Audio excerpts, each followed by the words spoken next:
4 avril 2001. Paul Heyman, personnage clé du catch hardcore, annonce la fermeture de la ECW.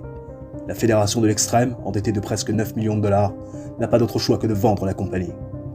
En 2003, après plusieurs références à la ECW, la WWE rachète les droits et les biens de la fédération créée par Todd Gordon. Paul Heyman se verra offrir un contrat par la compagnie de Vince McMahon dès 2001. Commentateur, puis manager de Brock Lesnar, l'ancienne grande figure de la SEW semblait bien établie dans la fédération dominante des années 90. Mais en décembre 2004, un investisseur anonyme fait surface, faisant le pari fou de créer la plus grande fédération de tous les temps avec un apport de seulement 1 million de dollars. Un seul homme a les cartes en main pour mener à bien le projet nommé Elite. Paul Heyman. Ce dernier se voit donc confier la All Elite Wrestling. Paul Heyman, businessman et booker émérite, décide de tout miser sur le catcheur indépendant. Les stars indie et les jeunes loups prêts à se faire un nom dans la fédération de la révolution. La All Elite Wrestling est née.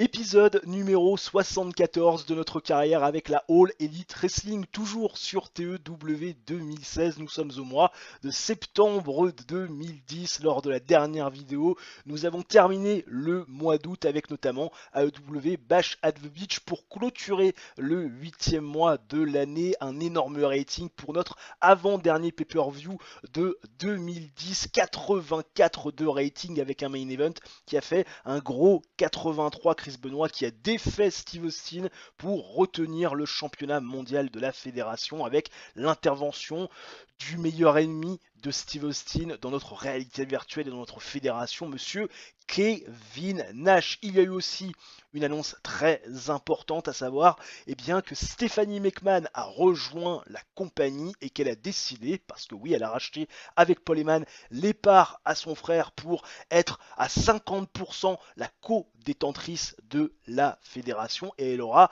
un show qu'elle va gérer. Ça sera le vendredi Collision, qui est un show A où bien évidemment on va pouvoir comme cela mettre en valeur des garçons qu'on n'a peut-être pas le temps de mettre dans la lumière lors notamment de Dynamite, qui restera le show numéro 1 de notre réalité virtuelle et de notre partie. Des incidents backstage dans les locaux d'AEW Dynamite, premier million en ce mois de septembre 2010, 100% de rating, mais quand même des incidents à traiter. Incident impliquant Ted DiBiase Jr. et Chris Kanyon, je crains le pire apparemment. Ted DiBiase Jr. s'en est pris à Chris Kanyon. Il y a eu apparemment un contact physique, il a fallu les séparer, et il va falloir que je deal avec la situation. Donc monsieur Ted DiBiase Jr. va prendre une amende, voilà, tranquille. Voilà, comme ça à un moment donné, il apprendra à marcher droit. Nous sommes dans le Soufist OGA Stegeman Coliseum devant 8783 pèlerins. AEW Dynamite, premier du nom en ce mois de septembre 2010, avec un match plutôt sympathique dans l'idée pour ouvrir le show, histoire de bien chauffer la foule. Monsieur Claudio Castagnoli, tout fraîchement couronné champion TNT, qui va affronter et battre Matt Sydal dans un match jugé décent. Ça fait 76 de rating. Voilà, ça reste un bon match pour ouvrir le show. Performance de 84 de Claudio Castagnoli, 35 de Matt Sydal. Alpamar Waterslide de Claudio Castagnoli sur Matt Sydal en 7 minutes 57 pour le compte de 3. Claudio Castagnoli qui, à l'issue de ce match, avec Maryse dans le ring, va prendre le micro et va se targuer d'avoir fait ce que personne avant lui n'a réussi à faire, c'est-à-dire battre Katsushika Okada clean au milieu du ring. Parce que oui, Tyler Black l'avait fait, effectivement, on l'avait déjà battu Katsushika Okada, mais il y avait eu des interventions multiples. Il n'oublie pas de le rappeler. Claudio Castagnoli est le premier à avoir battu clean sans intervention monsieur Katsushika Okada, oubliant bien sûr de mentionner toutes les péripéties d'avant, bien évidemment, ce match entre lui et Okada, et le fait qu'Okada avait déjà catché pendant une grosse vingtaine de minutes avant ce match de championnat TNT. La storyline Castagnoli-Okada commence avec ce segment. On va essayer de porter cette storyline, cette rivalité en storyline autour du titre TNT. Claudio Castagnoli qui a été à son avantage, c'est toujours très bien de le noter. Doug Williams qui va affronter et battre Austin Aries. On le sait, il y a eu une grosse victoire de la part de la UK Alliance lors du dernier pay-per-view. Et bien Doug Williams va continuer à donner du momentum à sa team en battant Austin Aries avec le KO Theory dans un match exceptionnel. 12 minutes 37 de combat. Doug Williams qui va donc remporter son combat. Performance de 87 de Doug Williams. Il est vraiment très haut dans les performances. Austin Aries fait un correct 68.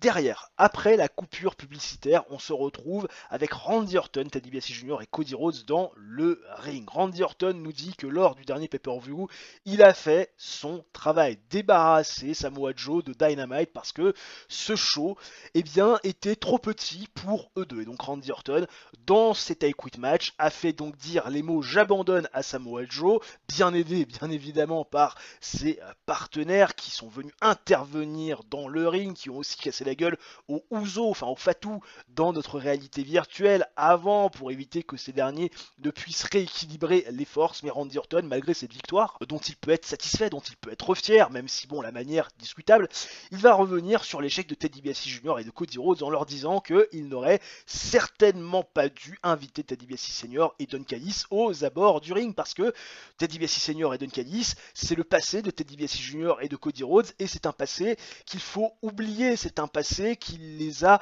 pas véritablement aidés. Et depuis que Ted DiBiase Jr. et Cody Rhodes sont sous la coupe de Randy Orton, tout va mieux. Et là, à cause de leur intervention botchée, Ted DiBiase Jr. et Cody Rhodes, ont vu finalement leur chance pour les titres par équipe s'envoler. Et donc ils se font sermonner par Randy Orton. Ted DiBiase Sr. arrive, Don Callis également, il s'excuse. Et Randy Orton voit que Ted DiBiase Jr. et Cody Rhodes sont quelque part en train de pardonner l'intervention botchée à Ted DiBiase Sr. et Don Callis. Et Randy Orton lui dit mais sans déconner, si c'est comme ça, moi je me casse, restez des losers. Et Ted DiBiase Jr. et Cody Rhodes, ils se retournent vers Randy Orton en disant attends, faut qu'on discute quand même. Et Randy Orton, en fait, on n'entend pas, mais on sent quand même dans le regard d'Orton et dans le fait que Ted DiBiase Jr. et Cody Rhodes baissent les yeux qu'il y a un ultimatum de la part de Randy Orton et il va se passer ce qu'on croyait impossible. Ted DiBiase Jr. et Cody Rhodes vont attaquer Ted DiBiase Sr. et Don Callis, leur porter leur finisher sur une chaise, et Randy Orton va achever Ted DiBiase Sr. et Don Callis avec un pun kick. Dans l'idée, c'est vraiment un segment très violent, un segment très marquant. Ça fait 74. Tout le monde a plutôt bien performé et la storyline permet d'avancer, même si ce segment a fait perdre un petit peu de hit à la storyline, même si dans mon idée, dans mon esprit, c'est quand même un segment très impactant. Un petit four-way féminin entre Lisa Marie Varon, Sweet Saraya, Rain et Gail Kim, match décent que j'ai mis en storytelling, pas beaucoup de hits, effectivement, parce que c'est peut-être pas non plus des filles extrêmement populaires. En plus, je ne les ai pas vraiment beaucoup mises à l'écran en valeur ces derniers temps. Performance de 57 de Lisa Marie Varon, 45 de Sweet Saraya, 51 de Rain, 48 de Gail Kim. Et bien c'est celle qui a eu la meilleure note, à savoir Lisa Marie Varon, qui va remporter ce match en 11 minutes 08, faisant le pin sur Gail Kim avec le Spider's Web. Victoire impactante dans l'idée de la mise Lisa Marie Varon. Un match compétitif. Derrière, promo préenregistré entre Rami Sebeyi et Shelton Benjamin. Rami Sebeyi qui se plaint de ne pas avoir pu avoir un match vraiment coup près one-on-one avec Kazuchika Okada à cause de Shelton Benjamin et du fait que Shelton Benjamin ces derniers temps les pris en grippe, et Shelton Benjamin qui veut régler ses comptes avec Rami Sebeyi parce que Shelton Benjamin, dans sa seule opportunité qu'il a eu pour le titre intercontinental, titre qu'il aurait dû avoir il y a déjà un bon moment, c'est Rami Sebeyi dans ce four-way qui a pris le pin face à Bobby Roode. Donc ce soir, on règle les comptes. 78 de rating, c'est plutôt bon. Rami Sebeyi a très bien improvisé, ce qui n'a pas été le cas de Shelton Benjamin, et la storyline avance tranquillement. Un match important pour couronner de nouveau challenger numéro 1 au titre par équipe. Les Briscoes face aux New Gentlemen, face aux Brandon Tomaselli Brothers et aux Rotten Brothers. Dans l'idée, les Tomaselli Brothers, les Rotten Brothers, ils méritent pas vraiment leur spot, mais que voulez-vous, de temps en temps, faut bien laisser briller tout le monde. Dans un match décent, qui aura duré 10 minutes 37, que j'ai mis en régular, ce sont les Briscoes qui vont s'imposer et qui vont donc prendre le spot de challenger numéro 1. Ils vont défaire via pinfall, et surtout grâce à à Mark Briscoe, Ian Rotten, avec le springboard d'Onside Device. Les Briscoes affronteront donc eh bien, le Wolfpack, Travis Smith et Mike Mizanin dans les prochaines semaines. Performance de 74 de Jay Briscoe, 41 de Mark Briscoe, 72 de Kip, 74 de Beiji, 43 de Vito Tomazelli et 70 de Brandon Tomazelli, à savoir qu'il a fallu quand même garder fort Kip et Beiji James en vue de leur rivalité, vous le savez. D'ailleurs, elle avance avec ce segment, cette rivalité Generation Collision. Rami CBI et Shelton Benjamin dans le main event de ce premier Dynamite du mois de septembre 2010, match superbe dans les faits. Shelton Benjamin et Rami CBI qui vont livrer une bataille de 14 minutes 39 qui va se terminer via une distraction, celle de Swerve Strickland qui avait déjà fait équipe avec Shelton Benjamin pour donner la victoire à ce dernier Shelty qui va profiter de l'intervention d'un autre afro-américain pour aller faire le pin victorieux sur Rami CBI, encore un peu plus enterré Rami CBI, 14 minutes 39 d'un combat superbe qui aura fait une très belle note de 78, 80 de performance ring de Shelton Benjamin, 69 de Rami CBI, la storyline avance, perd un peu de vie parce qu'elle était très chaude et Shelton Benjamin qui prend une victoire importante même si intervention il y a eu. Performance de 78 au total dans ce show. On gagne de la popularité dans 8 régions, ce qui est toujours intéressant à souligner. Alors qu'on a le beau profil de Tiffany qui a démarré sa carrière en 2003. Apparemment, elle s'est entraînée à l'APW dans un camp où Sarah Del Rey l'a coachée. Voilà, et puis elle a continué derrière à s'entraîner avec l'APW. Et Cheerleader Mirlissa, voilà, après ses premiers mois, en tant que catcheuse professionnelle chez Leader Melissa, qui est très bien notée d'ailleurs dans le jeu et qui je crois est championne féminine du côté de la WWE dans notre réalité virtuelle. Rick Bassman qui voit apparemment la CWFH lui faire une offre. Rick Bassman, il est en paix par apparence, voilà, en tant que couleur, mais je crois que la CWF, bon, small, tu peux aller bosser là-bas, il n'y a aucun problème. Earl Hebner, il voit aussi une offre de cette fédération qui vient de se créer. 4.74 de TV rating pour Dynamite. Randy Orton qui nous dit que Mark Briscoe ne connecte pas avec les fans et qu'apparemment c'est une perte de temps. Randy Orton toujours très sympa avec ses pairs. Le Randy Orton, tu vois, de 2009, le vrai salopard, quoi. Donc, 3 560 000 viewers, voilà, hein, via la Sky Sport en Nouvelle-Zélande et via la WB aux États-Unis. C'est un petit peu plus que Dynamite la semaine dernière, mais je pense qu'on risque de payer la note de notre moins bon show par rapport à celui de la semaine d'avant lors de l'édition prochaine. Des incidents backstage dans les locker rooms du premier collision de l'histoire de la fédération. Et oui, ça clignote rouge. On va tout de suite voir ce qu'il s'y passe. Incident impliquant Angel Williams. Normalement, ça devrait être positif. Effectivement, elle a donné une atmosphère backstage plutôt intéressante, plutôt sympathique parce qu'elle a amené son bébé chien dans les locker rooms. Donc tout le monde était content. A fait des bisous avec je sais pas moi, un petit labrador, un petit golden retriever, un petit Welsh corgi. J'aime bien les Welsh corgis d'ailleurs, les Welsh corgis, les chiens de la reine d'Angleterre, c'est toujours sympa là, avec leurs grandes oreilles. Je sais pas si vous voyez ce genre de chien, bref, c'est assez sympa. Moi en tout cas, je les aime beaucoup. Je cours booker le show, je le fais ça tranquillement de mon côté et on en parle juste après.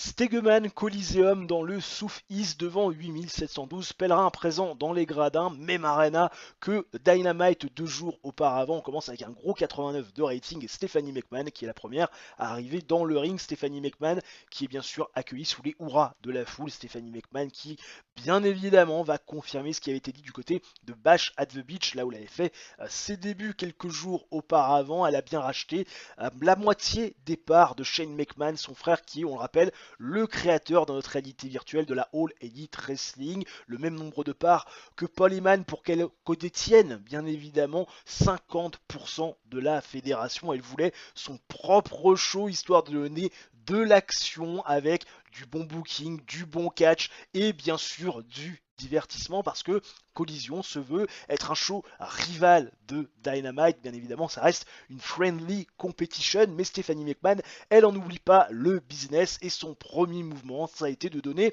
une place de choix à Samoa Joe au sein de Collision, puisque oui, Samoa Joe par rapport à sa défaite face à Randy Orton qui a engendré le fait qu'il ne peut plus aller à Dynamite. Ça coulait sous le sens de lui tendre la perche, de lui tendre la main pour venir du côté de Collision. Stephanie McMahon qui accueille Samoa Joe qui remercie Stephanie McMahon de lui avoir donné cette opportunité. Tout s'est pas bien passé dans sa carrière à la All Elite Wrestling. Depuis ses débuts dans la fédération de l'élite, il y a un peu plus de 5 ans de cela, il n'a jamais réussi à aller chercher ce titre mondial, même ne serait-ce qu'à aller prendre de l'or autour de ses hanches, et il espère qu'avec ce nouveau show, il arrivera à ses fins. Et Samoa Joe va se faire couper par Bobby Roode qui arrive bras-dessus avec Maryse. Ils sont bien sûr en couple dans notre kayfabe. Bobby Roode qui est le tout nouveau champion intercontinental, et il voit d'un très mauvais oeil le fait que Samoa Joe soit mis en valeur, et donc Bobby Roode il va faire des courbettes à Stephanie McMahon en disant que voilà, il est content d'être le champion de ce show parce que le titre intercontinental est une propriété désormais de Collision et que il va faire briller ce titre intercontinental. Et d'ailleurs, pour fêter l'arrivée de Stephanie McMahon et ce nouveau show, eh bien il va mettre en jeu sa ceinture là ce soir maintenant contre un local donc de l'étape dans le Soufist pour le championnat intercontinental. 89 de rating, tout le monde est très content, et la storyline Collision Time qu'on commence avec ce segment. Tout le monde a très bien improvisé, tout va pour le mieux.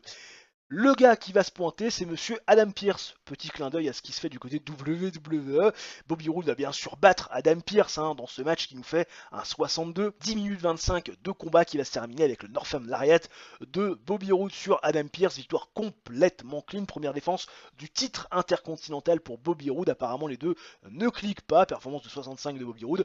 34 seulement d'Adam Pearce. Voilà, le champion reste le champion. Première défense. Bobby Roode qui s'est fait un peu mousser. Bobby Billard, qui était une hype girl à l'époque où on faisait pas mal de segments sexy, on en fait encore un peu mais beaucoup moins qu'avant, elle va affronter Melina Perez qui fait son retour. Et Melina Perez, on le rappelle, c'est une ancienne championne du monde, et Melina Perez elle va aller corriger Bobby Billard en 5 minutes 45 via Pitfall avec le chiropractor en faisant une performance de 60 s'il vous plaît, quand Bobby Billard fait un petit 23.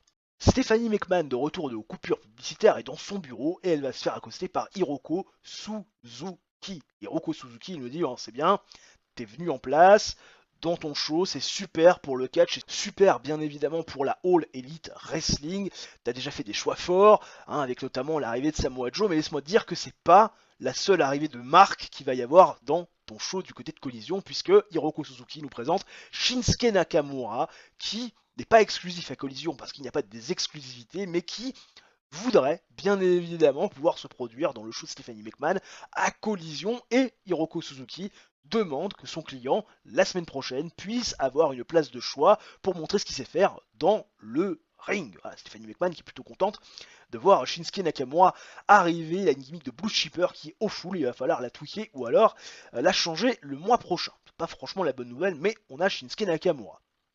Et enfin, le main event, Samoa Joe face à Brandon Tomaselli. Samoa Joe qui affronte un ancien champion intercontinental. Match superbe dans les faits. Samoa Joe va défaire Brandon Tomaselli en 13 minutes 15 via l'Iceland Driver. Tombé 1, 2, 3. Samoa Joe qui a une victoire très impactante dans l'idée. Ça fait un 81 de performance en termes de in-ring pur pour Samoa Joe. 67 de Brandon Tomaselli qui n'est pas en reste. Samoa Joe qui célèbre dans le ring. Le show se termine comme ça avec un petit feel good moment sympathique, et on fait un 78 qui améliore notre popularité dans les 8 régions que demande le peuple. Alors qu'on a le beau profil de Robbie Brookside, que je ne connais pas, un catcheur professionnel britannique qui a tourné un peu partout dans le monde, notamment aux États-Unis, au Japon, en Allemagne, au Mexico.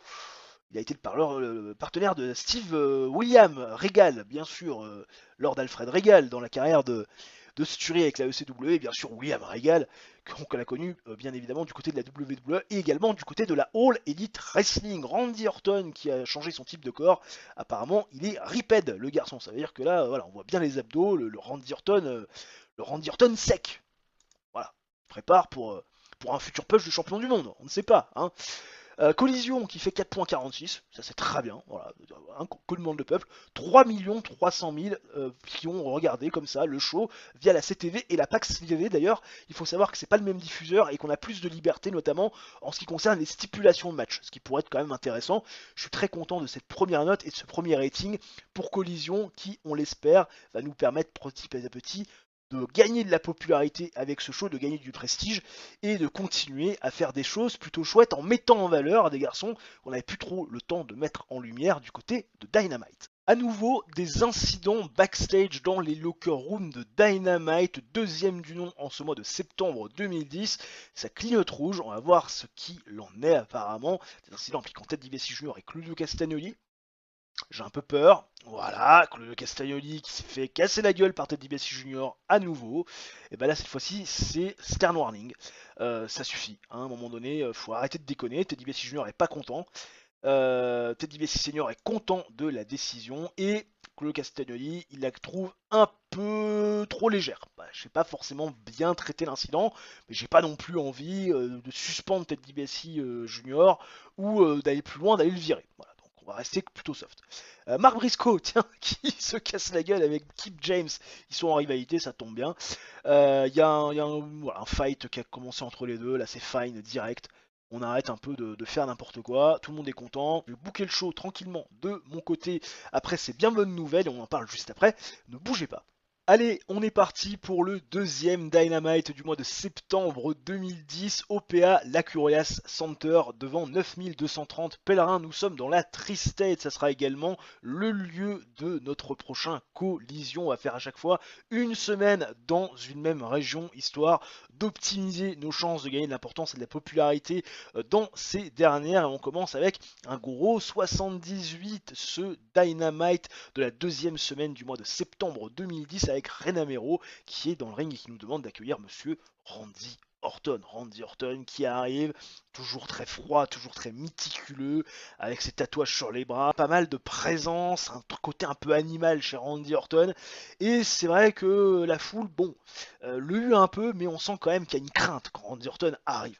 Et Randy Orton, il va parler très froidement de ce qu'il a fait la semaine dernière, à savoir retourner Ted DiBiase Jr. et Cody Rhodes sur leur ancien manager, leur ancien mentor, ceux quelque part qui ont été la raison de leur arrivée à la All Elite Wrestling. Et Randy Orton nous explique qu'il ne rêvait que de ça, voir Ted DiBiase Jr. et Cody Rhodes enfin passer outre leur passé pour pouvoir clairement être dans l'instant présent et dans le futur proche, avec aussi des objectifs qui pourraient se réaliser sous sa coupe et pas sur celle, bien sûr, de Ted DiBiase Jr. et de Cody Rhodes. Et il y en a un que ça va beaucoup énerver, c'est Brandon Tomaselli. Parce que Brandon Tomaselli, il a eu certes des problèmes avec Ted DiBiase Jr. et Cody Rhodes, mais il a surtout eu une très bonne relation avec Ted DiBiase Senior. Ted DiBiase Senior, et lui, ça a toujours été une histoire de respect, il y a toujours eu beaucoup d'affection, et Brandon Tomaselli, clairement, il n'est pas en adéquation avec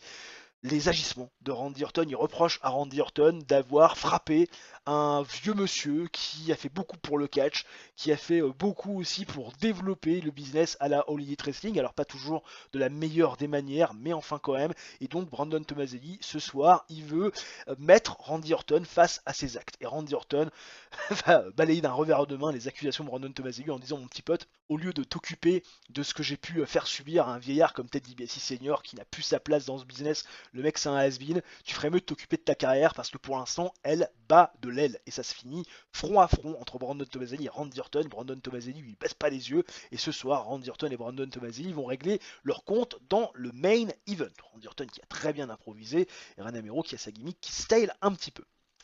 La UK Alliance qui font face au Wolfpack, parce que les Wolfpack, on le sait, ils vont affronter les Briscoes dans les prochaines semaines, et la UK Alliance, ça peut être un bon tour de chauffe pour le Wolfpack, et effectivement, en 8 minutes 30, d'un match plutôt décent qui fait 76, le Wolfpack, par l'intermédiaire de Mike Mizanin, va défaire la UK Alliance quand il va faire le tomber sur Sheamus après le reality check. Victoire donc de Mike Mizanin qui donne la victoire à son équipe, performance de 82 de Travis Fimmel, de 74 de Mike Mizanin, on est à 48 pour Drew Galloway, et 43 pour Sheamus. À l'issue de ce match, Travis Fimmel, Mike Mizanin vont se retrouver yeux à yeux avec Rena Mero, mais surtout Jay et Mark Briscoe qui vont venir confronter Travis Fimmel et Mike Mizanin qui est en train de parler de leur adversaire en disant: Jay Briscoe, Mark Briscoe, quand même, c'est des mecs qui sont très très en vue ces dernières semaines, ils ont un gros momentum, certes ils n'ont pas réussi à être champions lors du match Triple Threat qui vous avez opposé il y a un peu plus d'un mois, mais on sait que sur un match one-on-one, un match où il y aura clairement que deux équipes et donc aucune possibilité de se défiler. Jay et Mark Briscoe peuvent être des dangers et les Briscoes vont venir confronter Travis Fimmel et Mike Mizanin et leur serrer la main avant leur affrontement. Ça fait 65, c'est pas génial, mais ça permet quand même de mettre Jay Briscoe et Mark Briscoe avec Travis Fimmel et Mike Mizanin qui sont quand même très populaires, notamment Travis Fimmel. À l'issue de la coupure publicitaire, on retrouve Jetta qui arrive avec Doug Williams dans le ring. Jetta qui donne ses instructions, Doug Williams qui va dérouler le tapis rouge, qui va positionner le trône de Jetta. Jetta qui va monter sur son trône, on va lui faire enfiler la cape de souveraine, on va également lui mettre sa couronne sur la tête, une toute nouvelle couronne encore plus belle que la précédente, un petit sceptre également, et puis on va lui placer un petit Welsh Corgi dans les mains, voilà, histoire qu'on soit vraiment raccord avec la reine d'Angleterre. Et Jetta instaure le fait que désormais, après qu'elle ait battu la rebelle Rebecca Knox, que désormais, à chaque fois qu'elle se pointera dans le ring, ça sera Queen Time. Et il y a, eh bien, tout simplement l'hymne britannique God Save the Queen, pardon, à l'époque en tout cas, quand la reine était encore présente, paix à son âme, qui va retentir. Sauf que cette hymne ne va pas aller à bout, puisque April Hunter, qui fait ses débuts à la All Elite Wrestling, qui est une gimmick d'Equality Fighter, qui est noté below average, va couper la petite cérémonie aux grandes dames de Jetta, qui est assez choquée. Et d'ailleurs, Jetta, elle va insulter de tous les noms April Hunter, elle va être hystérique devant April Hunter, et April Hunter va dire oula, va prendre tes cachets, et puis aussi, histoire qu'on soit complètement raccord, ici tu es aux États-Unis, si tu veux ton Queen Time, t'as qu'à prendre l'avion, retraverser l'Atlantique et revenir dans ton pays, voilà, ce qui va encore plus faire péter les plombs à Jetta, et April Hunter devant l'hystérie de Jetta, elle va forcément rigoler, et derrière elle va choper le tapis rouge qui était donc sur le sol, qui est aussi coincé derrière le siège, elle va le tirer ce tapis, ce qui va faire que le siège de Jetta, le trône de Jetta va se renverser et Jetta, elle va partir en arrière et se retrouver en dehors du ring, ce qui va faire rigoler tout le monde. Et Doug Williams qui va essayer de prendre soin de Jetta qui semble souffrir, ah là là. Et April Hunter fait ses débuts du côté de la All Elite Wrestling dans un petit segment assez marrant où elle est justement exposée avec la championne et on démarre la storyline Queen of AEW. Le Nest qui va affronter les Fatu, on le sait depuis qu'il y a des nouveaux objectifs, le Nest a uniquement catché contre Okada et Ibushi, si je ne dis pas de bêtises, et le Nest va affronter les Fatu dans un match un petit peu moins compétitif que leur précédent depuis leur retour, puisque là ça dure 6 minutes 04, Tyler Black, John Moxley sont largement au-dessus des frères Fatu, Tyler Black qui va faire le tombé victorieux sur Jonathan Fatu via pinfall avec le kick, la performance de Tyler Black qui apparemment a sauté aux yeux, performance de 79 de Tyler Black, 71 de John Moxley, 34 de Jonathan Fatu et 30 de Joshua. Claudio Castagnoli qui fait face à Gareth Bischoff, le fils de Claudio Castagnoli, toujours très fort de sa victoire lors du dernier pay-per-view face à Okada, où il n'avait pas fini de se vanter de l'avoir épinglé complètement clean. Claudio Castagnoli va corriger l'ami Gareth Bischoff dans un match plutôt très court, puisque oui, ça dure 4 minutes 59, avec le Applemar Waterslide, performance de 80 de Claudio Castagnoli, de 17 seulement pour Gareth Bischoff. À l'issue de ce match, Rena Mero va venir interviewer Claudio Castagnoli pour avoir ses impressions, Maryse qui est présente, histoire quand même que ça fasse un peu pot de fleurs, qui est une présence féminine un peu sexy, et Claudio Castagnoli nous explique que tous ces garçons ne sont pas de son niveau. Il a affronté quand même ces dernières semaines des garçons qui sont pas forcément très en vue, et là il veut de la compétition un peu plus sympathique, des gens à son niveau, et d'ailleurs il en profite pour faire une annonce qui va certainement plaire à l'ami Katsushika Okada, puisque la semaine prochaine il affrontera Kota Ibushi. Voilà, ça fait 73, tout le monde est plutôt content, que le Castagnoli a été pas si bon que ça, à la star d'une Reine Amero qui, elle, a très bien performé durant ce segment, mais la storyline Castagnoli-Okada continue à avancer grâce à ce petit angle. Shelton Benjamin face à Austin Harris dans le match Steal the Show de la soirée. Shelton Benjamin qui avait battu Rami Sebeil la semaine dernière avec cette intervention de Swerve Strickland, qui là va défaire dans un match très compétitif qui fait 83 Austin Harris, 14 minutes 25 de combat, le T-Bone Suplex pour terminer sans intervention aucune, victoire de Shelton Benjamin avec un gros 81 de performance in ring, 67 d'Austin Harris. Après le match, Shelton Benjamin va passer un gros message et va s'attaquer à Austin Harris, mais le save va être fait par Rami Sebeil qui va faire fuir à coups de chaise Shelton Benjamin. On sent dans regard de Rami Sebi que cette histoire est loin d'être terminée. Et enfin, le main event, Randy Orton face à Brandon Tomaselli dans un match plutôt compétitif qui nous fait un 77 de rating, Fantastic 8. Grand catch, Randy Orton va défaire bien sûr Brandon Tomaselli en 12 minutes 23 via le RKO. Une grosse chemistry entre les deux. Performance de 65 de Brandon Tomaselli, de 80 de Randy Orton qui à l'issue du match va faire venir Ted DiBiase Jr. et Cody Rhodes, va donner ses instructions. Et Cody Rhodes et Ted DiBiase Jr. vont attaquer Brandon Tomaselli, mais il va y avoir un save qui va être fait par Nick Nemeth et James Storm. Nick Nemeth et James Storm qui viennent porter secours à Brandon Tomaselli avec Barbara Keenan qui est là en plot de fleurs, et ça fait fuir Ted DiBiase Jr. et Cody Rhodes parce que oui, ils arrivent avec des ustensiles. Nick Nemeth, il arrive avec une batte de baseball, James Storm, il arrive avec des kendo sticks, donc autant te dire que forcément avec Randy Orton et Ted DiBiase Jr. et Cody Rhodes, on décide de fuir le ring histoire de pas se faire taper avec ces objets qui peuvent faire mal. Il y a une grosse confrontation 3 contre 3 entre Brandon Tomaselli, Nick Nemeth, James Storm d'un côté, accompagné bien sûr de Barbara Keenan, et de l'autre de Randy Orton, Ted DiBiase Jr. et Cody Rhodes, de gros échanges de regards qui vont terminer ce nouvel AEW Dynamite du mois de septembre 2010 avec un gros 78 de rating qui nous permet là encore d'améliorer nos popularités dans les 8 régions où nous sommes diffusés. On a le beau profil de Johnny Webb,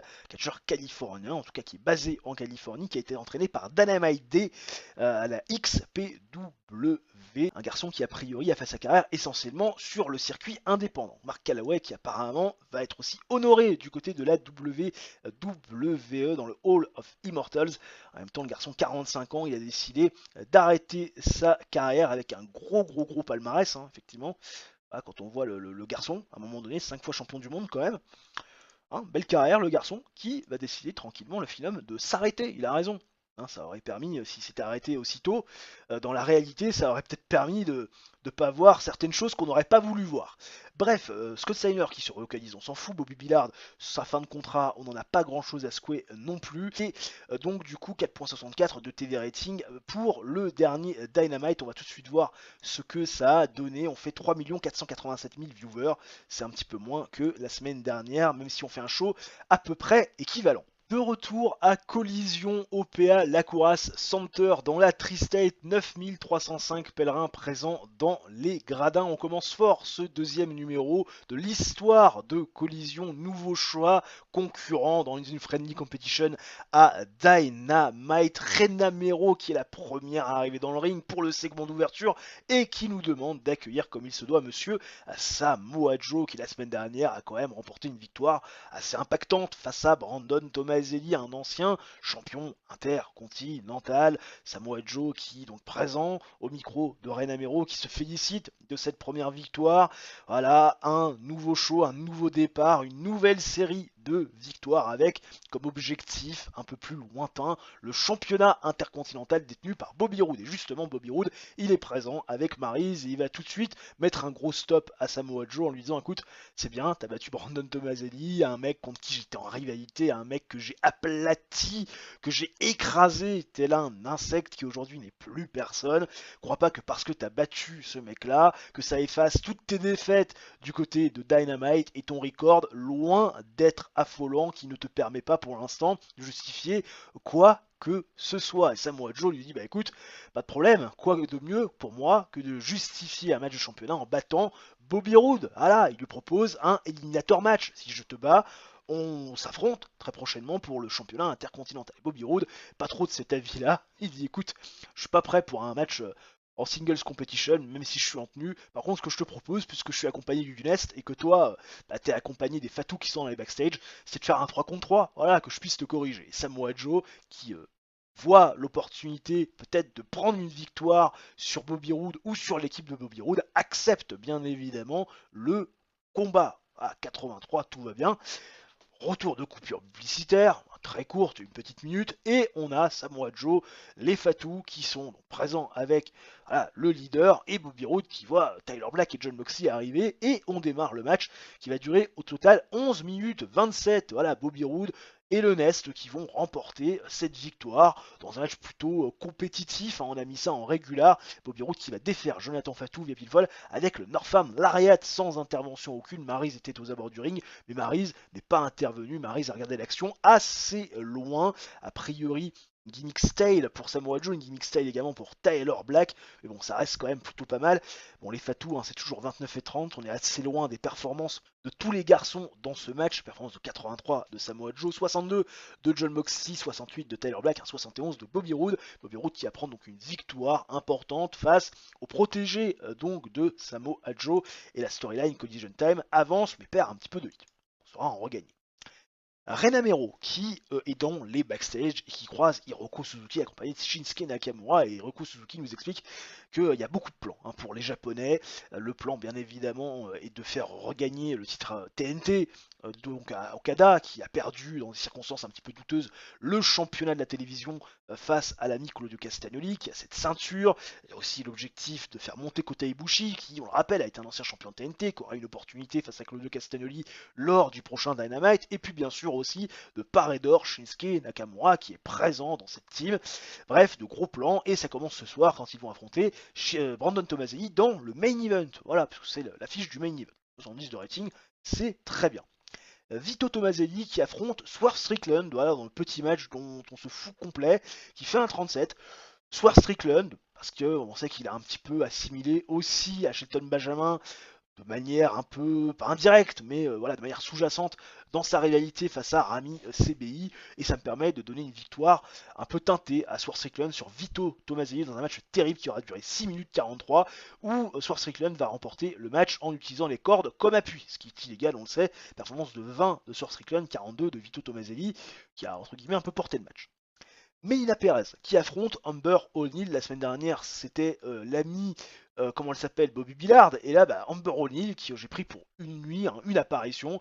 Match pauvre dans l'idée, mais ça permet à Melina Perez de prendre du momentum en battant Amber O'Neil avec le chiropractor en 5 minutes 53, performance de 56 de Melina Perez, 29 d'Amber O'Neil. Et enfin, le main event qui fait un 74 de rating plutôt solide. Shinsuke Nakamura face à Brandon Tomaselli. Grande 8, bon catch. 14 minutes 23 de combat, victoire de Shinsuke Nakamura sans surprise, performance de 74 de Shinsuke, 66 de Brandon Tomaselli. À la fin de ce match, on se serre la main et célébration de Shinsuke Nakamura qui lui aussi se positionne. Voilà, on va prendre la popularité avec ce 73 de rating, popularité dans 6 régions, même si on en perd dans 10. Là aussi, c'est vrai que c'est un petit peu ce qui a trouble tranchant avec Collision, c'est qu'effectivement, on va pouvoir gagner beaucoup d'argent avec Collision, certainement aussi permettre de mettre de l'argent de côté pour avoir les épaules et les reins assez solides pour passer derrière cette size nationale quand on aura le niveau de le faire. Mais malheureusement, c'est vrai qu'aussi, le jour où on n'est pas trop intéressant, le jour où on rate un peu nos shows, et malheureusement, on va se retrouver dans une position où on risque de perdre un petit peu de popularité et d'importance. Alors qu'il y a le contrat de Talia Madison qui arrive à échéance, je ne pense pas la reprolonger. Le TV rating donc de Collision qui est de 4.54, et Samoa Joe qui nous dit Brandon Tomaselli va devenir une star, il faut le pusher. Pourquoi pas, peut-être qu'on le fera, on ne sait pas. En tout cas, Collision fait un rating de 4.54, et donc on fait 3 400 000 viewers, ce qui est un petit peu plus que le rating donc de la semaine dernière, mais comme on a fait 73, qu'on a perdu 5 points par rapport au show de la semaine dernière, on devrait payer normalement la note avec un moins bon rating la semaine prochaine. Allez, une fois n'est pas coutume, des incidents backstage dans les coulisses, dans les locker rooms de Dynamite, toujours 100% de rating, mais enfin quand même, incident impliquant Bobby Roode et Chris Benoit. Apparemment, Bobby Roode a été amené à la cour des catcheurs accusé d'avoir oublié de nettoyer le locker room, et l'ami Chris Benoit l'a rendu coupable, et sa sentence c'est de payer un coup à boire après tout le monde, enfin pour tout le monde après le show. Bobby Roode, même s'il est plutôt du côté de Collision, champion intercontinental, il vient quand même du côté de Dynamite histoire de voir les copains, et il fait de la merde, et le juge Chris Benoit l'a rendu coupable, il paiera son petit coup à boire. Bobby Roode améliore bien sûr son comportement après cet incident. Que demande le peuple? Emma City Hall Plaza dans le New England devant 10 000 personnes. C'est le lieu du troisième Dynamite du mois de septembre 2010 et on démarre timidement cette carte avec un opener qui nous fait seulement 60, une promo préenregistrée de Randy Orton et de Nick Nemeth qui vont se donner la réplique. Randy Orton qui va reprocher à Nick Nemeth ainsi qu'à Angel Storm d'être intervenu dans son business quand il a voulu corriger à l'aide de Cody Rhodes et du Ted DiBiase Jr., Brandon Tomaselli, qui est venu quelque part le réprimander de ses actions. Comme le dit très bien Randy Orton, quand on se mêle de son business, eh bien on ne reste pas impuni de cela. Nick Nemeth qui va donner la réplique à Randy Orton en disant que ce qui ne doit pas être impuni, c'est les agissements de Randy Orton, c'est le fait qu'il est dangereux pour tout le monde, qu'il ne respecte pas la santé des catcheurs, la santé d'autrui, et surtout encore un peu moins de ses potes, parce que Brandon Tomaselli c'est un ancien champion intercontinental comme lui, et c'est vrai qu'en tant qu'ancien champion, il y a un respect mutuel, une amitié, et c'est vrai que ce soir, Nick Nemeth va pour son pote Brandon Tomaselli, il va affronter Randy Orton histoire de lui casser la gueule. Ça fait 60 de rating, c'est pas terrible. Derrière, April Hunter face à Angel Williams, ça fait 42, là non plus, c'est pas terrible. April Hunter qui fait seulement un 44, je m'attendais un petit peu mieux. Alors a priori, ça clique pas entre April Hunter et Angel Williams, pas beaucoup de hits, terrible catch. April Hunter va quand même gagner le match face à Angel Williams en 5 minutes 48 avec le Soldier Salt, mais on n'est quand même pas sur la performance extraordinaire. C'est vrai qu'elle avait bien débuté aux côtés de Jetta, et là, voilà, c'est vrai qu'elle se rate un petit peu face à Angel Williams, elle rate ses débuts in ring, mais voilà, ça reste une performance assez correcte avec une April Hunter qui voilà, est montrée forte parce qu'elle va battre Angel Williams. De retour de coupure publicitaire, Ren Mero est dans les backstage et trouve Shelton Benjamin et va l'informer que Rami Sebi est allé voir Paul Heyman et que ce soir Shelton Benjamin va être obligé d'affronter Rami Sebi et Austin Harris dans un match par équipe. Alors Shelton Benjamin, il a déjà son partenaire, on sait que ça va être Swerve Strickland qu'on a mis un peu en valeur la semaine dernière du côté donc de Collision lorsqu'il avait battu Vito Tomaselli, et Shelton Benjamin il va quand même rappeler à Rami CBI que cette histoire n'a que trop duré. Voilà, Rami CBI, il est jaloux du succès de Shelton Benjamin, il est aussi dans la non-acceptation de son sort et de la vérité, à savoir qu'il n'a pas ce qu'il faut pour devenir champion. Et voilà, Shelton Benjamin, ce soir, il va quand même rappeler à Rami CBI une nouvelle fois à l'ordre en lui bottant le cul et en passant à autre chose, parce que Shelton Benjamin, il a envie d'aller chercher de l'or autour de ses hanches. Ah, enfin un gros 82, on va aller enfin dans le vert avec le Wolfpack face aux Briscoes pour le championnat mondial par équipe.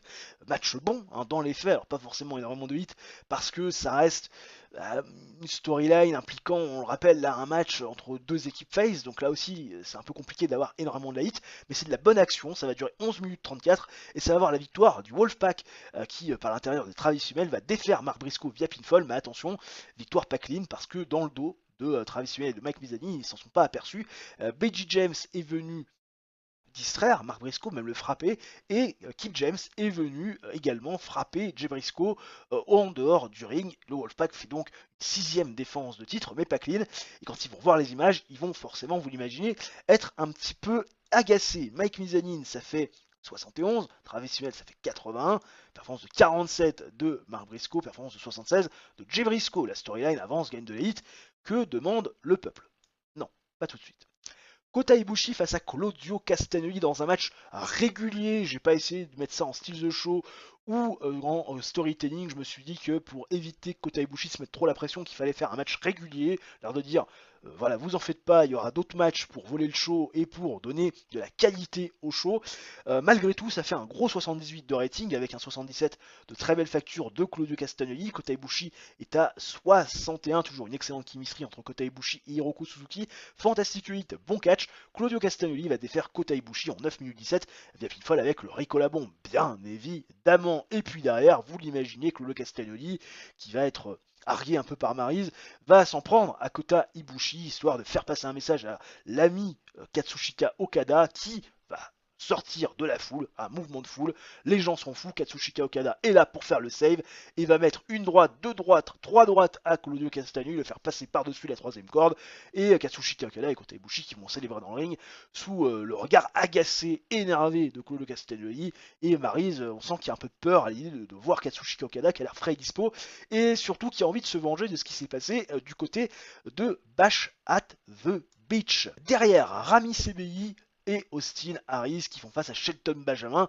et Swerve Strickland. Ça fait 69 de rating parce que oui, sur Strickland, il casse un petit peu la performance générale, hein. Forcément il fait 21, après c'est vrai qu'on a des performances de 55 de Austin Harris, 66 de Rami Sebi, c'est pas top, 82 de Shelton Benjamin, des 100 matchs sur le papier, voilà effectivement on va laisser en plus du temps, 13 minutes 11 de combat qui va avoir la victoire des Heels par l'intermédiaire de Shelton Benjamin qui va défaire Austin Harris à nouveau, oui, 2 semaines d'affilée, avec le 450 splash mais cette fois-ci sans intervention aucune, ce qui va encore plus foutre les boules à Rami Sebi, Shelton Benjamin qui célèbre avec Swerve Strickland sur la rampe du ring, Rami Sebi assis, qui se prend la tête dans les mains et qui se dit putain c'est pas possible, j'ai encore échoué face à Shelton Benjamin. Attends. Derrière, George Frankenstein fait un petit striptease. Voilà, histoire de détendre l'atmosphère avant le main event, en espérant qu'il soit qualitatif. Il fait 80 ce main event entre Randy Orton et Nick Nemeth. Performance de 80 quand même de Randy Orton, 62 de Nick Nemeth. Une bonne chemistry d'ailleurs entre les deux garçons. Superbe match sur le papier qui va durer 13 minutes 10, on a laissé quand même un peu de temps, qui va se terminer, la victoire de Randy Orton bien sûr, via le RKO. Randy Orton qui derrière va convier, hein, bien sûr, Cody Rhodes, Ted DiBiase Jr. Allez, on lui fait payer, on lui rend la monnaie de sa pièce, si c'est milieu de business, allons-y, on le termine. Et il va se faire fracasser. Nick Nemeth va se faire fracasser. Barbara Keenan qui va essayer de raisonner Randy Orton, raisonner Ted DiBiase Jr., raisonner l'ami Cody Rhodes. Randy Orton, quand il va s'approcher de Barbara Keenan, tu penses bien qu'elle va se tailler parce qu'elle a un peu peur.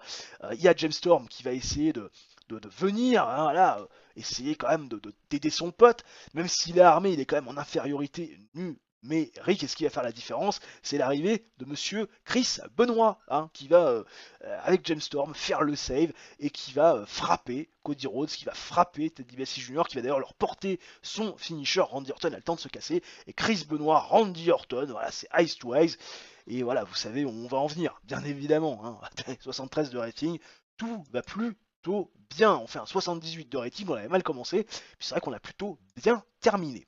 Alors qu'on a le beau profil de Tyler Rayne, qui est un catcheur professionnel britannique qui a fait ses débuts en 2005. Pas beaucoup plus d'informations concernant ce garçon, alors que le jeu vient de bugger. Le jeu bug, ça peut arriver de temps en temps, hein, parce que la database est importante aussi. Alors que là, voilà, on dit que 10 000 fans, hein, magnifique. Apparemment, pure gold ce show, voilà. Show magnifique. Time to Heal pour Austin Harris, 4.89 de TV rating. Tout va bien dans le meilleur des mondes, on va tout de suite aller vérifier ça. Alors, on a fait exactement 3 670 000 viewers, c'est beaucoup plus que la semaine dernière avec un show équivalent, c'est vrai que ça fait quand même un petit moment, on fait 3,78 depuis le début, et on espère qu'on va essayer de passer la barre des 80 avant la fin de cet épisode, la fin de cette vidéo, il nous en reste plus qu'un. À nouveau, des incidents backstage dans les locker rooms de collision, et oui, c'est quand même la troisième fois d'affilée, alors ça clignote rouge, que se passe-t-il? Chris Canyon, Chris Benoit, normalement ça va être la cour des catcheurs, Chris Canyon qui apparemment a été amené à la cour des catcheurs parce qu'il a oublié de payer sa note au bar, voilà. Le juge Chris Benoit l'a rendu coupable, hein, c'est pas bien quand même à un moment donné, laisser ses potes payer pour lui, et sa sentence est de justement payer un coup à boire pour tout le monde après le show. Bah écoute, ça lui apprendra les bonnes manières en espérant qu'il améliore son comportement, c'est parfait, je boucle le show de mon côté, on en parle juste après, ne bougez pas. Erigo pour le troisième collision de la vidéo, nous sommes toujours au Ema City Hall Plaza dans le New England comme lors de Dynamite il y a 2 jours de cela, 9633 pèlerins présents dans les gradins, on n'a pas fessé la route, il y a un petit peu moins de gens présents dans les tribunes pour ce nouveau Showa, c'est un peu normal, un peu moins de popularité, un peu moins d'importance, faut le temps de faire ses galons, et on démarre avec Rena Mero qui nous demande d'accueillir Madame Hiroko Suzuki et Monsieur Shinsuke Nakamura. Shinsuke Nakamura qui a battu Brandon Tomaselli la semaine dernière dans un match très compétitif, ancien champion intercontinental, et Hiroko Suzuki nous explique l'objectif de Shinsuke Nakamura à terme, c'est de devenir champion intercontinental et surtout d'affronter les meilleurs. Et quand il parle de meilleurs, il parle de Samoa Joe. Et ça fait forcément hérisser le poil de Bobby Roode qui arrive bras dessus avec Maryse. Voilà, il est en costume, tout va bien. Bobby Roode, la ceinture de champion intercontinental sur l'épaule. Et Bobby Roode, quand il entend que Hiroko Suzuki parle de Samoa Joe comme étant le meilleur, ça l'embête un peu parce que le meilleur c'est celui qui a la ceinture et le meilleur bah, c'est lui. Voilà. Parce que rappelle son pédigré, ah là là, fabuleux, magnifique, exceptionnel, hein, quel bel homme, formidable, Michel Drucker.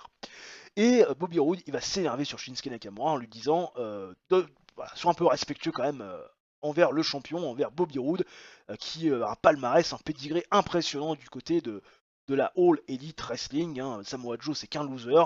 Et puis toi, finalement, pour l'instant, voilà, t'es un peu dans le ventre mou à collision. T'as autant pour le que lui. Voilà, t'es pas au niveau du champion. Voilà, un peu de respect quand même, monsieur. Et Stephanie McMahon va intervenir parce qu'elle sent quand même qu'il y a des choses qui sont en train de mal se passer, qu'il y a des noms d'oiseaux qui fusent. Voilà, on a eu aussi Bobby Roode qui a refusé un affrontement entre Shinsuke Nakamura et lui, hein, parce que Bobby Roode, bah, il n'a pas envie de se mesurer à Shinsuke Nakamura, qui veut lui montrer quand même qu'il a une certaine valeur. Et Stephanie McMahon va mettre fin à la querelle en disant voilà, ça suffit. Ce soir, Shinsuke Nakamura face à Bobby Roode, ça me plaît bien. Dans un éliminateur match, ce qu'avait proposé Samoa Joe. En plus, ça permettra de mettre en valeur le champion qui n'a pu catcher en one-on-one depuis le premier collision au mois de septembre. Hein, voilà. Donc, voilà, préparez vos bottes. Ce soir, vous affrontez dans le main event. Ce qui plaît absolument pas à Bobby Roode. Shinsuke Nakamura, petit sourire sur le visage. Voilà, Hiroko Suzuki qui a été très bien. Pareil pour Enamero, Bobby Roode également. La storyline avance, tout avance. C'est parfait. Samoa Joe, puisqu'il en a été question dans un segment précédent, va monter sur le ring. Énervé d'avoir perdu face à Bobby Roode la semaine dernière, sur son équipe, bien sûr, le Nest, hein, quand il a fait équipe avec les Fatou, Samoa Joe va affronter James Keenan, il va le battre, bien sûr, en 7 minutes 27, avec le Iceland Driver. Performance de 82 de Samoa Joe, 36 de James Keenan. Ah là là, hein, t'imagines un peu la boucherie. Melina Perez, qui va affronter Nidia tout de suite après. Là aussi, Melina Perez qui va enchaîner une troisième victoire d'affilée dans un match plutôt décent en termes de réaction, un match de catch plutôt moyen sur les bords parce que Nidia, elle est un peu populaire, mais elle s'est pas bien catchée. Elle fait 29, elle est un peu green. 63 quand même pour Melina Perez qui va défaire Nidia en 6 minutes 38 via pinfall avec le chiropractor. Coupure publicitaire et on retrouve Stephanie McMahon dans son bureau avec Paul Heyman, ils discutent taille le bout de gras, oh là là, ah, ça se passe bien, j'ai vu collision, des bons ratings, hein, c'est intéressant ce que tu proposes, et Melina Perez qui va intervenir et qui va couper Stephanie McMahon et Paul Heyman dans leur discussion. Melina Perez qui dit c'est bien, collision, super, magnifique, vous avez raison, hein, il y a des décisions qui sont prises, on voit Samoa Joe, on voit Shinsuke Nakamura, on voit Bobby Roode, beaucoup de décisions qui sont prises autour du championnat intercontinental, hein, super parce qu'on se cherche un peu un challenger, mais la réalité, c'est que, regarde Stephanie McMahon en disant ça, c'est que il y a quand même une compétition entre Collision et Dynamite, même si voilà, c'est une compétition amicale, on veut quand même faire des ratings, on veut de l'action, du divertissement. Comment est-ce qu'on peut être légal et concurrent de Dynamite à Collision s'il n'y a pas de division féminine? Parce que Melina Perez, elle est là, ça fait 3 semaines qu'elle se casse le cul à montrer de belles choses dans le ring, et Stephanie McMahon, apparemment, elle ne voit pas. Et donc, Melina Perez demande à Stephanie McMahon de se pencher sur le cas de la division féminine. 78 de rating. Hein, 78, très bien, Melina Perez qui n'a pas été très bonne pour aller en dehors du script, mais ça reste quand même plutôt pas mal. La storyline avance, Women's Collision, magnifique. Et enfin, le main event, Bobby Roode face à Shinsuke Nakamura. Fantastique 8, grand catch, tu m'étonnes. Alors c'est vrai qu'on donne ce match un peu gratos hein, dans l'idée. Samoa Joe est au commentaire. D'ailleurs, les commentaires de Samoa Joe sont pas forcément très bons. Les performances sont plutôt correctes hein, pour Bobby Roode, 70 et 72 pour Shinsuke Nakamura. Fantastique 8, grand catch. On a laissé 15 minutes 40 de combat. Attention, Bobby Roode va perdre face à Shinsuke Nakamura en 15 minutes 40 après l'intervention botchée de Maryse qui a voulu intervenir. Elle s'est fait réprimandée par l'arbitre parce que l'arbitre l'a capté, hein, l'a spoté, et Shinsuke Nakamura derrière qui a pu en profiter, appliquer son finisher et faire le tomber 1, 2, 3 sur Bobby Roode. Ce qui signifie que Shinsuke Nakamura a gagné son éliminateur match et que techniquement il va recevoir un match de championnat intercontinental. Ça fait bien rire Samoa Joe à la table des commentateurs. Et on fait 77 avec une amélioration de la popularité dans 8 régions. Alors qu'on a le beau profil de Kaagas qui apparemment n'avait pas une gimmick particulière, performant à succès dans la scène indépendante, notamment en Floride. Voilà, où il s'est fait un nom par lui-même. Très joli painface pour ce garçon. Nick Jackson qui se plaint, il pense qu'il pourrait être un petit peu mieux. Trish Stratus qui signe le CMLL, ok très bien. Elle était très chère Trish Stratus, hein, plus de 35 000 $, s'acquérir ses services, c'était un peu trop cher. James Keenan qui se plaint, très bien. Et collision de 4.73. Alors Nick Jackson, on va aller le voir, déjà Nick Jackson. Nick Jackson, non. Le Nick Jackson. Non, fan favorite, on s'en fout. Opener, ouais, c'est vrai que je vais peut-être te mettre lower mid-carder. Mid-carder. Ah ouais, Nick Jackson, il a autant progressé que ça. Ouais, c'est vrai que c'est pas mal. Il faudrait que je fasse quelque chose quand même de mes Young Bucks à un moment donné. Mais c'est vrai que pour l'instant, y a pas grand chose. C'est quoi ça? Contract negotiation avec Jay Briscoe, c'est vrai qu'il avait la fin de son contrat. J'ai aussi renégocié son frère un peu plus tôt dans l'épisode, je vous l'ai pas montré. Et au niveau du show history, on a fait 3 547 000 viewers, enfin 3 547 000 viewers. C'est un petit peu plus que la semaine dernière. On continue à monter tranquillement en puissance. Alors qu'une bonne nouvelle vient de tomber, Travis Fimmel, qui fait partie, on le sait, des champions du monde par équipe de la fédération, eh bien vient de remporter le titre mondial de la Ring of Honor. Travis Fimmel, le Travis Fimmel quoi. Travis Fimmel, attention, Travis Fimmel, view profile, il est champion du monde de la Ring of Honor. Le Travis Fimmel. Ah bah alors là, hein, qui aurait cru? Qui aurait cru? Alors qu'Eddie Kingston, le Eddie Kingston, vient de partir d'Evolve et vient de rejoindre la AEW. Ouh là là là là là, si on n'est pas raccord avec la réalité, hein, alors qu'il y a pas mal de moralistes, un jour il va peut-être falloir quand même que je m'en occupe. Opener le bonhomme, hein. Opener, seulement opener. Pas non plus s'exciter. Bon, mauvaise nouvelle, vous le voyez, Veggie James demande qu'on le relâche, qu'on le vire. Aïe. Je vais rejeter l'offre. Je vais rejeter l'offre. Je rejette l'offre. Je rejette l'offre et je vais lui donner du pognon. A priori, il accepte de rester avec la compagnie. Je vais lui redonner du pognon. Ah non, je peux pas perdre Veggie James, je peux pas perdre Veggie James là en plein programme, hein, c'est pas possible. Il y a un moment, faut quand même se dire les choses. Si je l'avais vu un petit peu plus tôt, j'aurais peut-être pu éviter de me retrouver dans cette situation. Alors qu'on a le beau profil de Pete Dunne. Hein. Oh, attention, Pete Dunne, le Pete Dunne, qui était super jeune à ce moment-là dans le jeu. Je suis allé voir ses stats. C'est une horreur. Le mec est. Ah ouais, le mec, ils lui ont rentré dedans. Hein. Clairement, ils lui ont pas donné des bonnes stats, alors que normalement, Pete Dunne, c'est quand même quelque chose. Il y a des stats, hein, je suis pas tout à fait d'accord par rapport à cette database. Des fois, je me permets d'aller changer les notes de départ de certains catcheurs parce que je les trouve extrêmement basses pour certaines. Donc, c'est pour ça que des fois, vous allez trouver des profils un petit peu bizarres avec des notes de certains catcheurs qui sont normalement très populaires, qui ont du gros potentiel, qui n'en ont pas dans la database. Notamment sur Strickland, j'ai dû changer un peu ses notes. Alors que Chad Gaspard qui est sur la fédération depuis pas très longtemps, vient de prendre un incident backstage. Apparemment, il a simplement été gentil avec les gens et voilà, va se faire plutôt fun dans les backstage. Merci Monsieur Chad Gaspard, je boucle le jeu de mon côté, on en parle juste après. Nous sommes dans le Mitsouf OCO Course Event Center devant 9530 pèlerins et on démarre avec une promo pré-enregistrée, ce dernier Dynamite du mois de septembre 2010, l'avant-dernier show de notre vidéo et c'est Rami CBI et Shelton Benjamin qui vont se donner la réplique.